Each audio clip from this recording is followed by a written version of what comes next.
What does Matthew Perry say about her?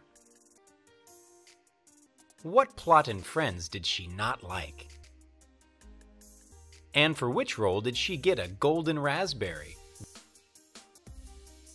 Jennifer Aniston. It's February 11th, 1969, and a future Hollywood star is born in the Sherman Oaks neighborhood of Los Angeles, California.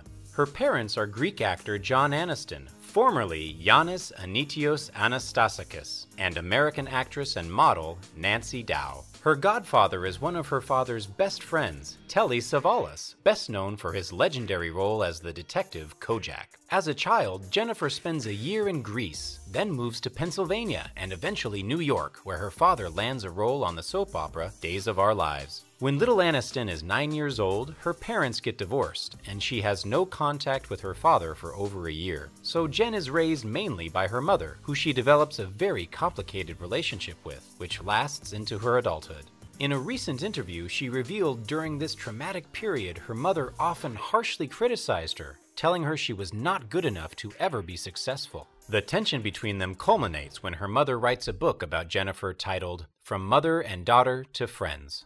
To prove her mother wrong and show her she is capable of being famous without her support, Jennifer starts attending the Rudolf Steiner School in New York, a Waldorf school where she participates in her first theater productions. In addition to her acting talent, she also discovers she has a knack for painting. She's such a good painter, in fact, that one of her paintings gets selected and exhibited at the Metropolitan Museum of Art in New York, a feat that few painters ever achieve. After that accomplishment, Aniston devotes herself to art and subsequently attends the High School of Performing Arts. Her graduation in 1988 opens the door to the stage. In the following years, she performs in multiple off-Broadway plays like For Dear Life. She doesn't make enough money to earn a living acting in the theater, however, so Aniston also works side jobs as a waitress, a receptionist, and a bicycle messenger, which Jen says is the worst job she's ever had. In 1990, her first television gig finally comes, the leading role in the series Malloy. She appears in 7 episodes, but the series never takes off. Shortly afterwards, she lands other, smaller roles in little-known series like Ferris Bueller, Muddling Through, and a comedy series called The Edge. Despite her efforts, none of the shows is successful. During this time, she starts dating Daniel McDonald, and their relationship lasts for the next 4 years. Jennifer starts thinking about ending her so far not very successful career. Fortunately, she gets talked out of it by the then CEO of NBC Television, who not only encourages her in her acting career, but also puts her in contact with a casting agent for an upcoming series named Friends. She originally tries out for the role of the neat freak chef Monica Geller, but the part goes to her future colleague Courtney Cox, and Jennifer is instead offered the role of Rachel Green. Friends gets a very lukewarm reception at first, and there's no immediate indication that working on the show would ever change her life. But of course, the opposite holds true, and after a few episodes, it's clear Aniston's portrayal of Rachel will be her breakthrough role. During the first season, the series gains popularity all over the world and maintains top viewership ratings for 10 straight years, during which an unbelievable 236 episodes air. During the first season, Jennifer sports a signature hairstyle that soon becomes very popular and even gets named the Rachel among hairstylists. Many years later, the actress divulges she actually really hated the do because she has to get up an hour early every day just because of her hair. In 1995, Jennifer gets engaged to actor Tate Donovan. A year later, however, they call off their engagement.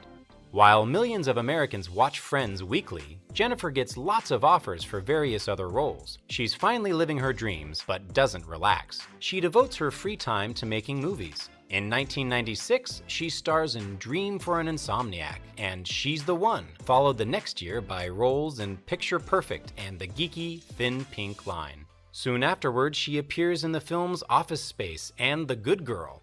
All of her roles are generally well-reviewed, and Aniston's popularity continues to rise. In 2000, with Friends at the height of its popularity, Jennifer marries Brad Pitt. The funny part is that in the show, Rachel Green is a big Brad Pitt fan herself. Pitt, like many big actors at the time, gets a small cameo in the show. He plays Ross Geller's high school friend who hates Rachel wholeheartedly. Jennifer and Brad soon become business partners as well as spouses. They found the production company Plan B, which produces the film Charlie and the Chocolate Factory. In 2003, Aniston wins the Golden Globe for Best Female Actress in a Comedy for Friends. The long-running series is slowly coming to an end. Jennifer has lived a lot of her life working on the show, and because her co-stars have become real friends, one storyline in the last season really doesn't sit with her. Jennifer doesn't want to act out a love affair with Matt LeBlanc, who plays Joey. Both she and LeBlanc think the on-screen affair is out of character, saying, "Joey wouldn't do that." At one point, Jennifer even persuades the screenwriters to cut the storyline, but they end up leaving it in, to her disappointment. In the 9th and 10th season of Friends, the actors already earn $1 million per episode, salaries which get Jennifer, Courtney Cox, and Lisa Kudrow the Guinness World Record for Best Paid TV Actresses. It's interesting to note that since 1994, when Friends begins production, all 6 main actors agree to always ask for money together. The actors keep up this deal until 2004, when the series ends after the 18th episode of their 10th season, watched by a record audience of 52 million. All 6 co-stars remain real-life friends, often talking about each other in interviews and visiting together. And as it sometimes happens among celebrities, from time to time they reveal unknown facts about each other. Matthew Perry says Jennifer is the worst driver he's ever known. He even advises people to stay home on days Aniston gets behind the wheel.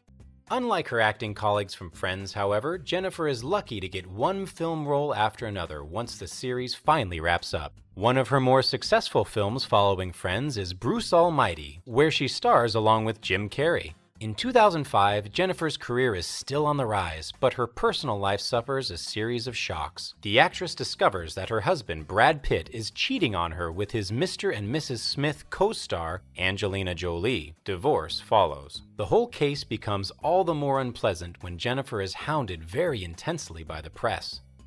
A year later, however, things are much more cheerful when Aniston gets a role in the comedy Marley and Me, which becomes a global blockbuster. In 2009, she continues in the romantic drama He's Just Not That Into You, co-starring Scarlett Johansson, Ben Affleck, Bradley Cooper, and Drew Barrymore. A year later, the film The Bounty Hunter comes to theaters. In 2011, she and Adam Sandler are casted in the main roles in the film Just Go With It, which receives good reviews from audiences despite collecting a record number of Razzies, including one Jennifer can't avoid for Worst Actor. The same year, she meets actor Justin Theroux while filming a project, and in 2015, she marries him.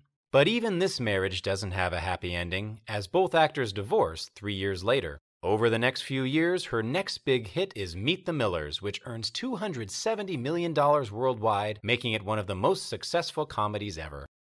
Hollywood no longer just sees Jennifer as a TV actress, but an A-list celebrity, complete with her own star on the Hollywood Boulevard Walk of Fame. In addition, many have considered her the ideal of beauty for more than 20 years. People magazine even declares her the most beautiful woman in the world in 2004 and 2016.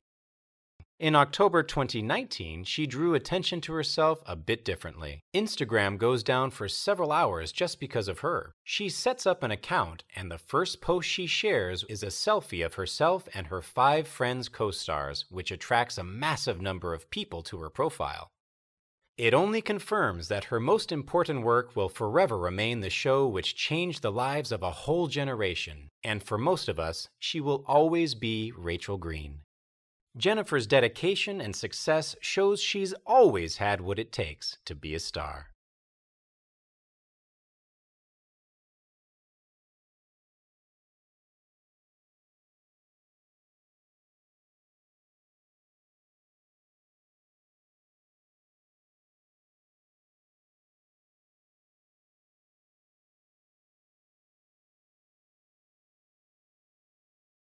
Thanks for watching to the end. If you like our videos, please subscribe to help us create more content.